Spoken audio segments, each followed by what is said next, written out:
こんにちは、レイムです。おっす、マリサだぜ。いいこといっぱいあったかな？青子です。今回は、ワイルドアームズでビッグ東海でダイナマイト刑事ナバイ。今回はアメリカンまとめですね。アメリカンというか、今風に言うとクルーザーだな。でも、何でまた？長年バイクに乗ってると、定期的に別ジャンルに乗りたくなるだよ。魔が差した、的な？いつものように衝動的に情報を調べてまとめて動画にしたってパターンですが、賢者タイム。というわけで今回は、どっしりは快適長距離移動はアメリカンをテーマでお届けしたいと思う。それでは、青月電子台、今回もスタートです。では、ゆっくりしていってね。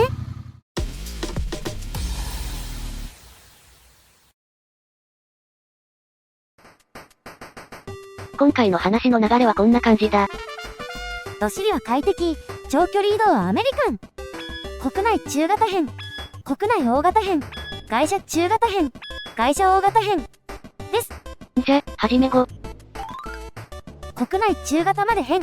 一昔前まで、このクラスの国内メーカーモデルは、選びたい放題だったのにな。ヤマハのビラーゴやドラッグスター、ホンダならスティードにマグナ、スズキならブルバードですね。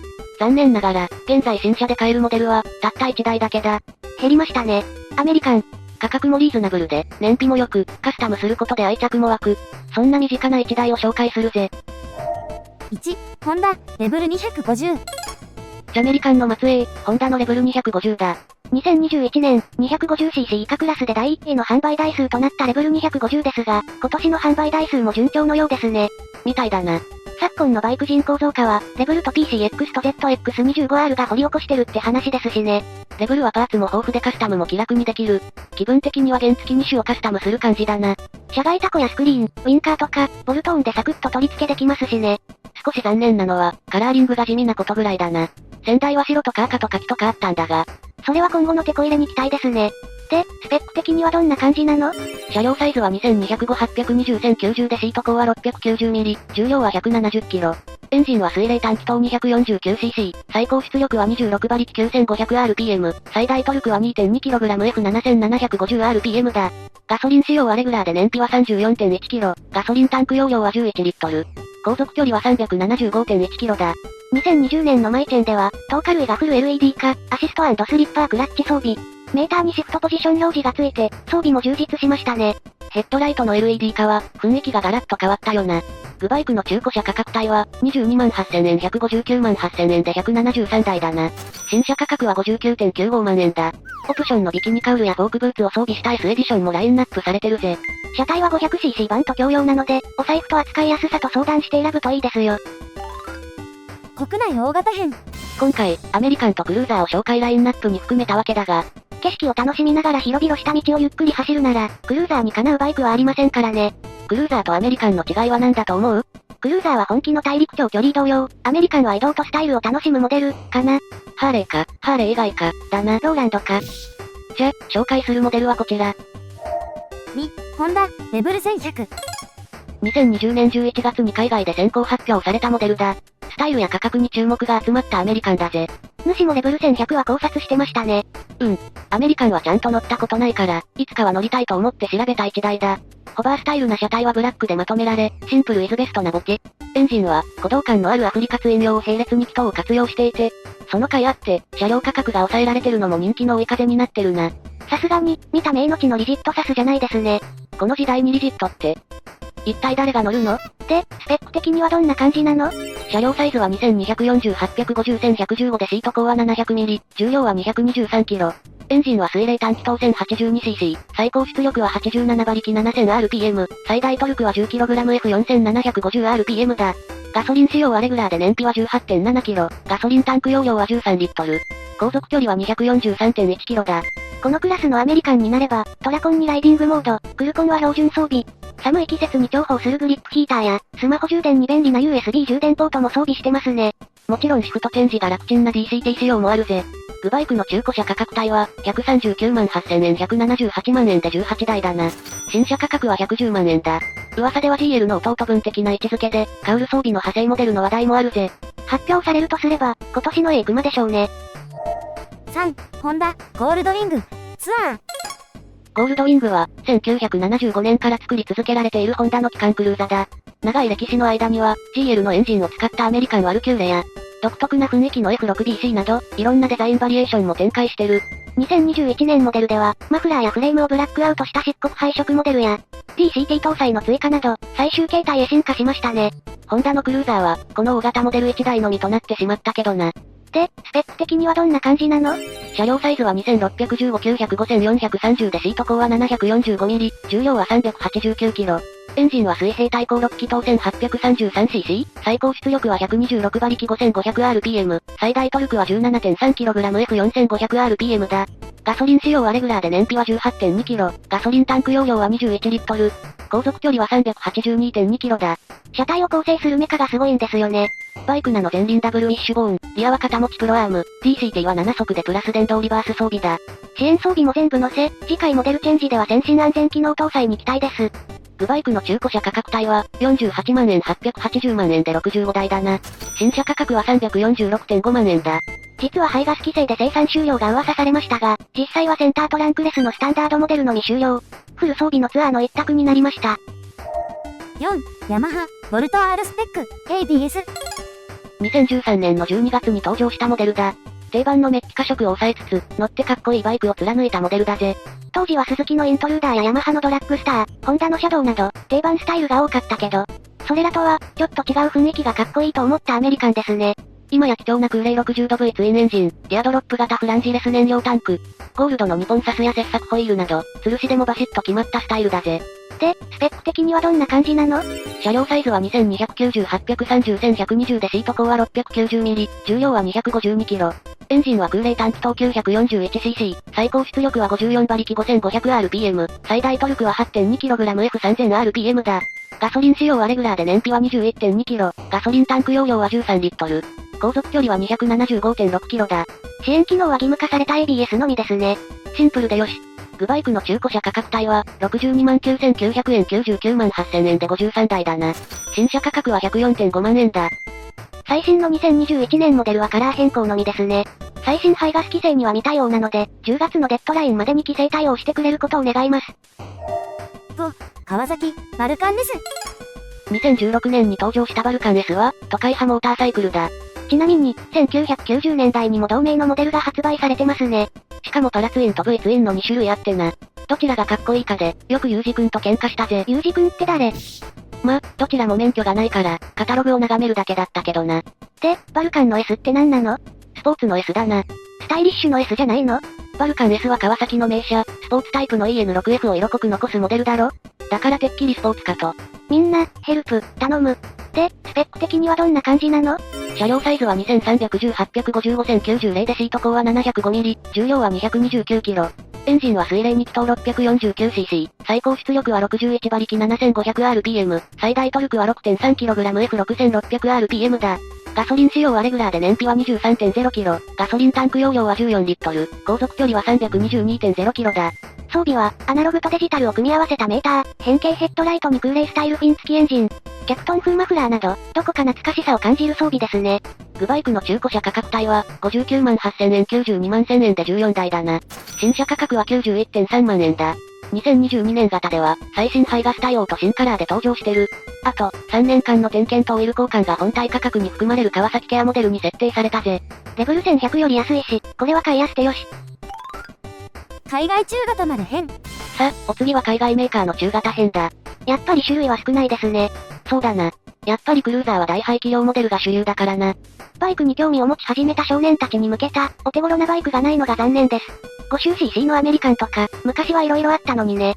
その代わりとなるかわからないが、125cc のアメリカンから紹介してくぜ。6、レオナート、デイトナ125。デイトナ125は、2004年にスペインで設立されたオートバイメーカー、レオンハートの小排気量モデルだ。クラスレスな大きなボディに、125cc の小排気量エンジンを搭載した本格的なカスタムバイクだぜ。デイトナは2020年から国内導入されたモデルですね。細くて長いディアドロップ型の燃料タンクが特徴で、全長はレベル1100やボルト R スペックより長いんだぜ。で、スペック的にはどんな感じなの？車両サイズは2325、965、1100でシート高は 660mm、重量は 180kg。エンジンは水冷2気筒 124.6cc、最高出力は 12.2 馬力 9500rpm、最大トルクは 0.86kgF7500rpm だ。ガソリン仕様は廃屋で燃費は不明、ガソリンタンク容量、航続距離も不明だ。フロントダブル、リアシングルのトリプルディスクブレーキ仕様、前後ブレーキは連動式。ギアポジション表示付きメーターですね。あれ、これひょっとしてリジットサスですか？巧みに隠されているぜ。ニポンダンパーのソフトテールだな。グバイクの中古車価格帯は、44万円で1台だな。新車価格は55万円だ。この車両以外にも 125cc クルーザーがラインナップされてるんですよね。社名がアニメに由来するパイルダー125、スポーツアメリカン風ヘリテージ125だな。好きなのを選んでくださいね。7、ヒョウスン、GV300S。GV300S は、名前通り V 型2気筒エンジンを積む 300cc のクルーザーだ。あまり聞かないメーカー名ですね。ヒョウスンは1978年に韓国で設立されたメーカーだな。2002年から日本での輸入販売を開始してるし、過去には鈴木自動車との提携歴ありだ。意外と古いのね。車格的にはレベル250に近い。エンジンには空冷フィンが見えるが、冷却方式は水冷だぜ。飛び出したエアクリボックスの間から覗くエンジンが、なんか可愛いな。でも、125cc に比べたら、ぎっしり詰まったエンジン周りにお腹いっぱいですわ。で、スペック的にはどんな感じなの？車両サイズは 2080-750-1050でシート高は 710mm、重量は 172kg。エンジンは水冷 V 型2気筒 295.9cc、最高出力は 29.4 馬力 8500rpm、最大トルクは 2.61kgF6500rpm だ。ガソリン仕様はハイオクで燃費、ガソリンタンク容量、航続距離は不明だ。マットカラーのディアドロップタンク、シンプルなメーター、USB コネクタあり。最新排ガス規制対応済みです。グバイクの中古車登録はなし。新車価格は艶消し黒 69.3 万円だ。兄弟モデルに同じ水冷 V 型 125cc エンジンモデルがあって、車体構成は基本的に 300S と同じですね。8、ロイヤルエンフィールド、メテオ350。さあ、海外中型モデル最後は、海外では定番メーカー、ロイヤルエンフィールドのメテオ350だ。社名もバイク名もめっさ強そうな名前。ロイヤルエンフィールドは世界最古のオートバイメーカーと言われてる、イギリス発祥のメーカーだぜ。今はインド資本家ですけど。メテオ350は、2021年モデルとして発表された最新のスポーツクルーザーだな。スペック、スタイルどもにホンダの GB350 がライバルですか？で、スペック的にはどんな感じなの？車両サイズは 2140-840-5140でシート高はナムコットミリ、重量は 191kg。エンジンは空冷単気筒 349cc、最高出力は 20.2 馬力 6100rpm、最大トルクは 2.75kgF4000rpm だ。ガソリン仕様はハイオクで燃費は 35.8kg、ガソリンタンク容量は15リットル、航続距離は 537km だ。メテオ350には、ライバルの GB350 国内仕様で省かれたスマホ接続やナビゲーション機能がついてます。これはちょっと気になる装備だ。グバイクの中古車登録はなし。新車価格はファイヤーボール 59.62 万円だ。タイプ展開は、スタンダードがファイヤーボール、ステラーは 60.83 万円でリアのバックレスト、ハンドルのメッキ化。スーパーノバは大型スクリーン、プレミアムシート、切削仕上げホイール化して 62.26 万円です。海外大型編。さあ、本命の海外モデル大型を紹介するぜ。ついにあのモデルが？いろいろ紹介するんだけどモデル数が多すぎるので、比較的購入しやすいモデルを選んで紹介するぜ。9、ハーレー、XL1200X48、ファイナルエディション。ついに出ましたどこに行っても人気の的、ハーレーですね。スポーツスターは、丸みを帯びたデザインで塊があり、リッターエンジン搭載だけどコンパクトで軽量だ。日本でも人気が高いモデルです。この見た目が約180万円で手に入るのはかなりお買い得だ。確か、新スポスタシリーズでは、エンジンが水冷化されたんですよね。そうだな。なので空冷最後ってことでファイナルエディションだ。48の由来は1948年、ハーレー初のピーナッツタンクを採用したモデル S125 の製造年からだ。で、スペック的にはどんな感じなの？車両サイズは 2165 でシート高は 710mm、重量は 252kg。エンジンは空冷 V 型2気筒 1200cc、最高出力は 66.6 馬力 6000rpm、最大トルクは 9.8kgF3500rpm だ。ガソリン仕様はハイオクで燃費は 19.2kg、ガソリンタンク容量は 7.9リットル。航続距離は 151.7km だ。最近流行りの電子制御などの支援機能はなく、ABS のみとシンプルイズベストです。純正マフラーは実にジェントルなサウンドだけど、交換すると、グバイクの中古車価格帯は、108万4600円318万円で367台だな。新車価格は 179.96 万円だ。残念ながら、このファイナルエディションはすでに完売。中古車市場では200万オーバーでプレミア化してます。購入時はじっくり検討してください。10、ハーレー、ソフテイル、スタンダード。こちらは1984年に初登場したモデルだぜ。フレーム直付けのエンジンにリジット風リアサス、高いハンドルに細身のタイヤ。ズバリ、これぞ古典的アメリカンチョッパーなスタイルだ。ところでさ、どうした？ソフテイルって何？ソニックの射程？それはマイルスパワーだな。テイルスでしょ？名前の由来は、リアサスの取り付け方法からだな。リアサスペンションがない、硬いリジット状態のフレームはハード、テールと呼ばれる。で、リアサスがついてるけどリジット風に見せてるのがソフト、テール。これをもじったのがソフテールだ。往年のハーレーのフレーム形状を踏襲しつつ、お尻に優しい乗り味なのがリジット風ってわけですね。かっこいいは大変なんだよ。で、スペック的にはどんな感じなの？車両サイズは2320でシート高は 680mm、重量は 297kg。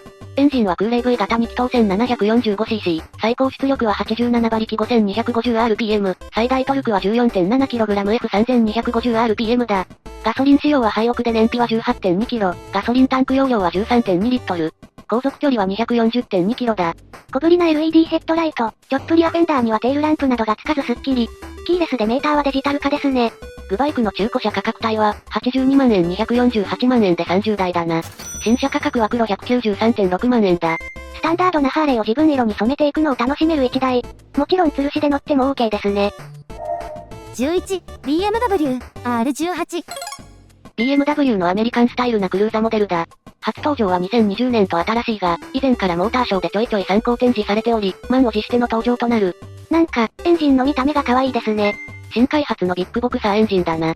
R18 の社名通り、空冷水平対向 1800cc を搭載し、最大トルク発生は 3000rpm とかなり低い。直線的なダブルクレードルフレームと、滑らかな曲線を描く外装やマフラーで、独特なスタイルが印象的だ。これはご先祖様がいるの？R18 は1936年型の R5 がモチーフだぜ。で、スペック的にはどんな感じなの？車両サイズは2465、950、1130でシート高は 690mm、重量は 358kg。エンジンは空油冷水平2気筒 1801cc、最高出力は91馬力 4570rpm、最大トルクは 16.1kgF3000rpm だ。ガソリン仕様はハイオクで燃費は 17.9kg、ガソリンタンク容量は16リットル。航続距離は 286.4km だ。装備はスマートキー、トラクションコントロール、ETC、ライディングモード、グリップヒーター。多彩な電子制御を搭載してます。グバイクの中古車価格帯は、198万円269万5千円で33台だな。新車価格は 297.65 万円だ。エフェクトペイントマジョーラー？カラーも用意されてるだぜ。このカラーだと、BMW の硬派なイメージが、カジュアルなバイクに激変しますね。ぜひ原車を見てみたいです。BMW K1600B。K1600 は、2018年に登場したバガーカスタムクルーザーだ。リアトランクがない形状なので、なんか未来感があってスッキリしてて好き。エンジンはバイク界では希少な直列6気筒、社名通りの 1600cc の排気量を持つ。車体もワイドロング化されて、最新モデルではリバースエイドも標準化、最新の排ガス規制にも対応だぜ。で、スペック的にはどんな感じなの？車両サイズは2400、1013フォーチでシート高は 750mm、重量は 354kg。エンジンは水冷並列6気筒 1648cc、最高出力は160馬力 6750rpm、最大トルクは 18.35kgF5250rpm だ。ガソリン仕様はハイオクで燃費は 16.95kg、ガソリンタンク容量は 26.5 リットル。航続距離は 449.2km だ。電子制御満載での登場ですが、細かいアップデートで発売後も進化が止まりません。先進安全はまだ装備されてませんが、今後は装備されると思います。グバイクの中古車価格帯は、167万8000円243万円で11台だな。新車価格は 347.7 万円からだ。ちなみにバガーは大型バッグを装備したスタイル。ハガーは路面をバグするぐらい低い車体って意味ですね。13、トライアンフ、ロケット 3GT。量産モデルで最大の排気量を搭載する、トライアンフのメガクルーザーロケット3だ。3は3番目じゃなくて3気筒の3ね。R18 のエンジンは可愛かったけど、こちらは機械って感じですね。その超個性的なエンジン以外だと、紳士的な佇まいが特徴だ。紳士的？イギリスメーカーだから？排気量の割には軽い車両重量や、快適性を考慮したシートや極太タイヤ、クリクリ二眼ライトとか。どう感じるかは人それぞれですが。でも、GT って名前の割に前傾気味のスタイルだし、これはかなり覚悟が必要ですね。紳士の痩せ我慢。で、スペック的にはどんな感じなの？車両サイズは886、1066でシート高は 750mm、重量は 321kg。エンジンは水冷3気筒 2458cc、最高出力は167馬力 6000rpm、最大トルクは 22.5kgF4000rpm だ。ガソリン仕様はハイオクで燃費は 14.7kg、ガソリンタンク容量は18リットル、航続距離は 264.6km だ。コーナリング ABS、トラコン、クルコン、キーレスなど現代的な装備です。グバイクの中古車価格帯は、278万円289万8000円で4台だな。新車価格は黒285万円だ。GT 以外には、R221 スペシャル、トリプレブラックが展開されている。どれも300万円以下で買えるぜ。お金も必要ですが、相棒として迎えるには色々と覚悟が必要になりそうですね。14、インディアン、チーフ、ダークホース。インディアンは、1901年に設立されたアメリカ最古のバイクメーカーだ。最速に挑み続けるインディアンは2004年に復活し、少しずつですが、名前を聞くようになってきましたね。バイクまとめ動画を作るようになって、見かける機会が増えたメーカーだぜ。このメーカーのバイクは、職人が自分用を組み立てるように、一台一台ハンドメイドで作っているって話だな。それは、お高いはずです。初代チーフは1922年に誕生したバイクだ。誕生100周年を迎えた21年に、フルモデルチェンジが実施され、リジット風のチューブフレーム、タッチパネルメーター、ホイールサイズも19インチ化し、新生チーフが爆誕した。で、スペック的にはどんな感じなの？車両サイズは2286、920、2253でシート高は 662mm、重量は 304kg。エンジンは空冷 V 型2気筒 1890cc、最高出力は不明、最大トルクは 16.5kgF3200rpm だ。ガソリン使用は廃屋で、燃費、ガソリンタンク容量、航続距離は不明だ。キーレス、クルコン、ライディングモード、USB ポート、フル LED ライトなど、社名とは違ったハイテクバイクです。グバイクの中古車価格帯は、169万9000円235万8000円で3台だな。新車価格は237.9万円だ。ちなみに先代の2020モデルは、ビキニカウル装備のバガー風スタイルでしたね。こちらが好みの人も多いだろうな。15、ドカティ、ディアベル1260。ディアベルは2011年にデビューしたドカティのクルーザーモデルだ。最新型は、2019年フルモデルチェンジした1260だな。上位機種の S は、よりビビッドな配色を採用し、外装と足回りがパワーアップした上級モデルだぜ。オーリンズセイサス、デイタイムランニングライトが採用されてますね。で、スペック的にはどんな感じなの？車両サイズは2273、849、1151でシート高は 780mm、重量は 249kg。エンジンは水冷 L 型2気筒 1262cc、最高出力は162馬力 9500rpm、最大トルクは 13.2kgF7500rpm だ。ガソリン使用は廃屋で燃費は 18.2kg、ガソリンタンク容量は17リットル、航続距離は 309.4km だ。キーレス、クルコン、液晶メーターにスマホ接続、トラコン、パワーローンチ、ウィリーコントロールなど、安全装備も盛りだくさんです。グバイクの中古車価格帯は、168万円215万円で9台だな。新車価格は赤243.5万円だ。この見た目で、よりクルーザー的ポジションが欲しいなら、X ディアベルをおすすめします。さあ、これで今回紹介するバイクは以上だぜ。お次はまとめです。